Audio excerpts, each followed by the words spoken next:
চাপা ফাড়া আলামু বেয়াদব। 32টা দাঁতের ভিতরে 33টা হালাই দিমু তোর কন্যা যা। ফতুয়া খালি সুন্নিদের বিরুদ্ধে, নবীর প্রেমিকদের বিরুদ্ধে, ওলি আল্লাহদের বিরুদ্ধে, সুফিদের বিরুদ্ধে ফতুয়ার কন্ট্রাক্টর নিছো, ডলার আসে এই জন্য নাকি? ঠিক কিনা বলেন? লাফাইস না। মনে করতেছো কিতা হাসিনা গেছে গা দেখা তোমরা ওইয়া গেছো গা? এ বেড়া এখন তুমি যা আমিও তা, কত লাফাও কা? আমি কি আওয়ামী লীগে ছিলাম নাকি? আমারে আওয়ামী লীগের তোহমত দিতে পারবি না। আমি তোরে কইতে পারবো তোরা গিয়া শেখ হাসিনার মা ডাকছ। শেখ হাসিনার মা সুন্নিরা ডাকে নাই, শেখ হাসিনার জননী সুন্নিরা বানায় নাই। সুন্নিরা কখনোই ক্ষমতার লোভে, সুযোগ সুবিধার লোভে কারো পা চাটে নাই। পা চাটার অভ্যাস সুন্নিদের নাই, তোমাদের ছিল, তোমাদেরই আছে। কথা বলেন ঠিক কিনা? সুন্নিরা দুনিয়া লোভী না। সুন্নিরা এক পাওয়ারেই স্বয়ং সম্পূর্ণ, মদিনা ওয়ালার পাওয়ার।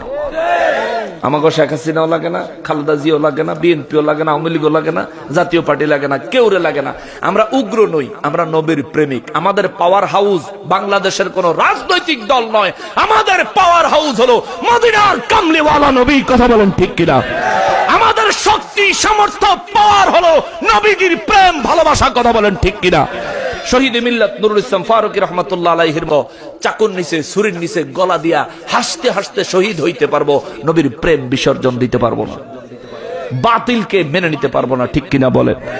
ভাই, আমার কথাগুলো হয়তো শুনতে কর্কশ লাগে, আমি জানি আমার কথাগুলো হয়তো শুনতে কর্কশ লাগে। আল্লাহর কসম, ওয়াল্লাহি বিল্লাহি তাল্লাহি, যা বলে গেছি সত্য বলে গেছি। ইয়াবা ট্যাবলেট লইয়া ধরা খাইছে হেরা, এই মসজিদের ভিতরে বেডিরে আকাম করে ধরা খাইছে হেরা, বাচ্চাদেরকে বলৎকার করে ধরা খাইছে হেরা, কোরআন শরীফের দোকানে আগুন দিয়া ধরা খাইছে হেরা, গরু মুর্শিদপুর দরবারে গরু চুরি করে ধরা খাইছে হেরা, মুর্শিদপুর দরবারে এই মহিষ চুরি করে ধরা খাইছে হেরা, আল্লাহর ওলিদের দরবার ভাঙচুর করছে হেরা, মাজারগুলো হামলা করে মাটির সাথে মিশিয়ে দেওয়ার চক্রান্ত করতেছে হেরা, আবার মন্দির পাহারা দিছে হেরা। ঠিক কিনা বলেন? অথচ মুসলমানের প্রথম দায়িত্ব হলো মুসলিম উম্মার মধ্যে শ্রেষ্ঠ মুসলমান মুমিন আল্লাহর ওলিদের নিদর্শনগুলি রক্ষা করা। কথা বলেন ঠিক কিনা? তুমি ওলি আল্লাহর দরবার ভাঙ্গিয়া হারবার তুমি এই মন্দির পাহারা দিতে গেছো, হেললে কি তো কথা কথা তোমার মুখ দিয়া গেলে ঠেল্লা বাইরে। আমরা বলে মাজার পূজা করি, ওই পূজারীদের সাথে সুসম্পর্ক থাকতে থাকতে মুখ দিয়া খালি পূজাই বাইরে, পূজাই বাইরে, পূজাই বাইরে। তুমি মিয়া মূর্তির পাহারাদার, তুমি মন্দিরের পাহারাদার, তুমি মূর্তির সামনে তাজিমকারী, তুমি মূর্তির সামনে গীতা পড়নেওয়ালা, কিংবা যারা পড়েছে তাদের বিরোধিতা না করনেওয়ালা, বরঞ্চ তাদের পক্ষে মৌন সম্মতি দেনেওয়ালা। তোমার মুখ থেকে ভালো কোনো কথা আশা করি না, নবীর প্রেমের ফতুয়ার আশা করি না। তোমার কোনো ফতুয়াই আমরা ডিলা কুলুক মনে করি না। ঠিক কিনা বলেন?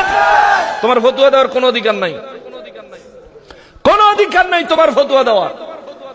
তুমি যদি নিজেকে ফতুয়া দেওয়ার অধিকারী বানাও, তাহলে সর্বপ্রথম ফতুয়া দাও একেবারে লেটেস্ট তাজা খবর।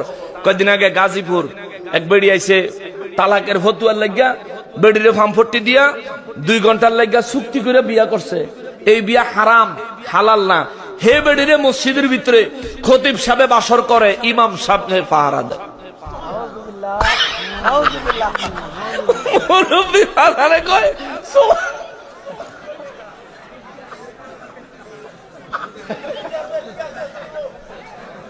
ওরে প্রেম বিষে ধরছে গো যারে, ওরে কি করিব যায় তারের বিষে পহরান যায়, প্রেম বিষে পহরান যায় রে। ঠিক কিনা? হায় হায় মুরব্বী সুবহানাল্লাহ। তো এই যে মসজিদের ভিতরে এই বেডিরে ষড়যন্ত্র করে, চক্রান্ত করে, ভুয়া ফতুয়া দিয়া বেডিরে 2 ঘন্টার চুক্তি করে বিয়ে করে আল্লাহর ঘর মসজিদে যে বাসর করছে, এই মৌলবীর বিরুদ্ধে ফতুয়া লাগা।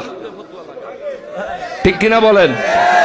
এটার বিরুদ্ধে আগে ফতুয়া দিয়ে হার ভরা তুই নবীর মিলাদের বিরুদ্ধে, নবীজির নাম মোবারক শুনে চুমু খাওয়ার বিরুদ্ধে, নারায় রিসালাতের বিরুদ্ধে ফতুয়া দিবি। যদি এই বলৎকারীদের বিরুদ্ধে ফতুয়া দিতে না পারো, মসজিদে আকাম করেন না বিরুদ্ধে ফতুয়া দিতে না পারো, গরু চোর, মহিষুর, বিরানির ডাক চোরের বিরুদ্ধে যদি ফতুয়া দিতে না পারো, আলেম হিসেবে পরিচয় দিও না, ফতুয়াবাজি করতে আইসো না। বাংলার মুসলমান তোমাদেরকে চায় না।